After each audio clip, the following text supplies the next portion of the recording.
झारखंड की राजनीति में आज एक अजीबोगरीब नजारा देखने को मिला। बोकारो की विधायक श्वेता सिंह, जो सत्तारूढ़ गठबंधन की ही अहम पार्टी कांग्रेस से आती है, अपनी ही सरकार के सामने हाथ जोड़कर मिन्नतें करती नजर आईं। दरअसल सोमवार को विधायक श्वेता सिंह के आह्वान पर बोकारो उपायुक्त कार्यालय के समीप एक धरना प्रदर्शन आयोजित किया गया। यह प्रदर्शन 19 विस्थापित गांवों को पंचायत का दर्जा दिलाने की पुरानी मांग को लेकर था। विधायक मैडम को हाल ही में यह पता चला कि इन गांवों की जमीन जिला प्रशासन ने बाकायदा पंजी 2 में BSL के नाम पर चढ़ा दी है। अब जरा सोचिए, सरकार उनकी, सत्ता उनकी पार्टी की, कुर्सी उनकी, लेकिन मांग पूरी करवाने के लिए गिड़गिड़ाना भी उन्हें ही पड़ रहा है। धरना प्रदर्शन में भावुक होती विधायक ने साफ कह दिया, अगर इस मांग के लिए मुझे विधायक की कुर्सी भी छोड़नी पड़ी तो मैं पीछे नहीं हटूंगी। सवाल ये उठता है कि जब सत्ता में रहते हुए विधायक को अपनी सरकार से भीख मांगनी पड़ रही है, तो फिर आम जनता का हाल कौन देखेगा।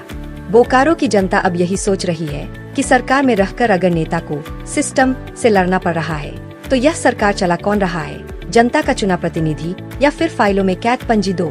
राजनीति का ये नजारा कहीं से भी कमाल से कम नहीं। और सवाल यह भी है कि बोकारो विधायक अपनी मांग मनवाने के लिए सड़क पर हाथ जोड़ रही है या अपने ही दल की मजबूरी का तमाशा दिखा रही है।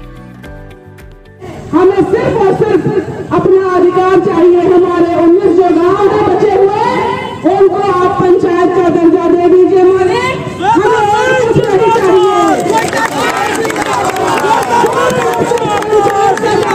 दे दीजिए ताकि हमारा बच्चा नौकरी कर पाए, उसका आवासीय प्रमाण पत्र बन पाए।